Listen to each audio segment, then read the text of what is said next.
అరసాట గ్రామం, వంగర మండలం, రాజాం నియోజకవర్గం. ముఖ్యంగా ఈరోజు కోండ్ర మురళీమోహన్ గారి సమక్షంలో మరి మా గ్రామ పంచాయతీ నుంచి సుమారు 52 కుటుంబాలు దళిత వర్గం నుంచి, విశ్వబ్రాహ్మణ వర్గం నుంచి, కాపు నుంచి, నాగవంశం నుంచి, నీలు వంశం నుంచి హాజరవడం జరిగింది.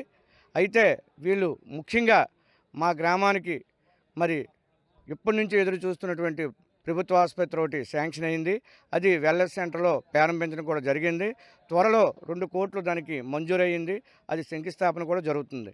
అలాగే మరి మా ఊరికి 100 కోట్లతో బయోగ్యాస్ ప్లాంట్ అనేది శాంక్షన్ చేయడం జరిగింది. దాని ద్వారా మా గ్రామంలో ఉన్న యువత అందరికి కూడా మరి ఉద్యోగాలు వచ్చే అవకాశం ఉన్నందున, అలాగే మా గ్రామంలో ఈరోజు మరి ఎక్కడెక్కడైతే సీసీ రోడ్లు అవసరమో మరి అన్ని సీసీ రోడ్లు కూడా చాలా వరకు ఈయన మురళీ గారి సమక్షంలో మురళీ గారు ఇచ్చే నిధులతో పూర్తి చేసాం. మిగతా కూడా ఆయన మాకు నిధులు ఇస్తామని చెప్పారు. అలాగే మా గ్రామంతో తరపున ఎటువంటి కార్యక్రమాలకైనా మరి మురళీ గారు చేదోడు వాదోడుగా ఉండడం, మరి మా గ్రామం అభివృద్ధి చెందడం.